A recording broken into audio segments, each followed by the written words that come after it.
এই দেখো বন্ধুরা, আমি আলুটা ভাজছি। এই যে পুঁটি মাছ রান্না করবো, এই যে মটর কলাই শাক দিয়ে। তো প্রথমে আমি মাছটা ভেজে নিয়েছি নুন হলুদ মাখিয়ে। তারপরে হচ্ছে কড়াইতে তেল দিয়ে হচ্ছে একটু আদা, এই যে এটা দিয়ে ঘষে দিয়েছি, আদা ঘষনি দিয়ে, আর কটা জিরে আর কটা কাঁচা লঙ্কা তেলের উপর দিয়েছি। তারপরে আলুটা দিয়েছি, আলুটা দিয়ে হচ্ছে এটা ভাজা ভাজা করছি করে। ও আর একটা জিনিস দেখাতে ভুলে গেছি, যে আমি বেগুনটা হালকা করে ভেজে রেখেছি অল্প তেল দিয়ে। কারণ বেশি তেলের জিনিস আমার ভালো লাগে না, আমরা সিম্পল খাই। এটা আলুটা ভাজবো। চলো মাছটা কীভাবে রান্না করব তোমাদেরকে দেখাচ্ছি। দেখো আলুটা এবার ভাজা হয়ে গেছে, এবার আমি ভাজা বেগুনটা দিয়ে দেবো।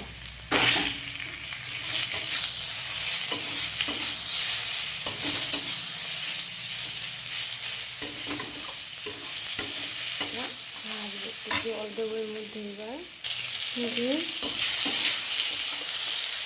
ফোনের ক্যামেরাটা অতটা ভালো না বলে ফোনে বোঝা যায় না, সামনাসামনি দেখতে খুব ভালো লাগছে, কালারটা খুব সুন্দর হয়েছে এটাই, কিন্তু এই ফোনের ক্যামেরা একটু কালো কালো লাগছে। দিয়ে দিলাম আমি একটু জল, এটা একটু কষাবো।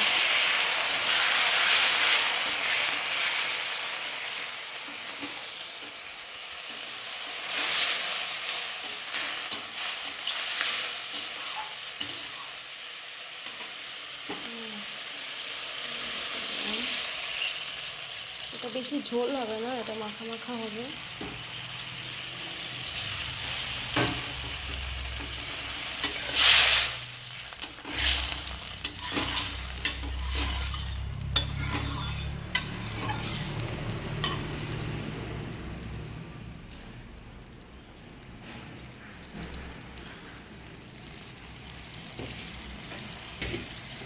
আমি জলটা ফুটে গেলেই শাকটা দিয়ে দেবো।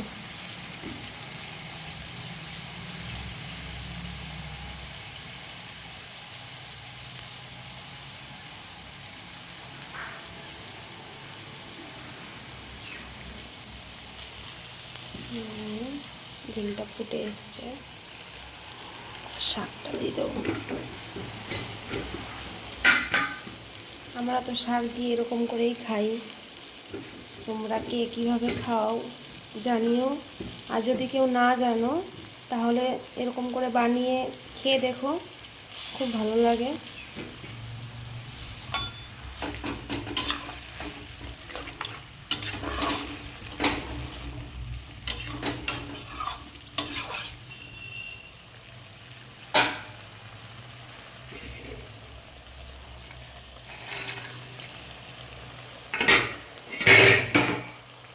একটু ঢেকে দেবো। এই দেখো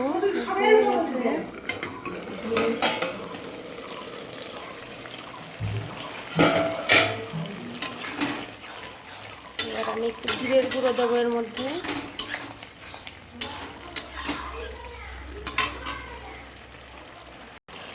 এই যে জিরের গুঁড়োটা দেওয়াটা দেখাতে পারলাম না, এক হাতে ক্যামেরা ধরা তো, আর এক হাতে দেওয়াটা একটু ঝামেলা হয়ে যায়, পারি না, এই জন্য দেখাতে পারিনি যে জিরের গুঁড়ো দিয়েছি। এটা শুকনো শুকনো করে আলুটা দেখি গলেছে নাকি, হ্যাঁ গলে গেছে আলু।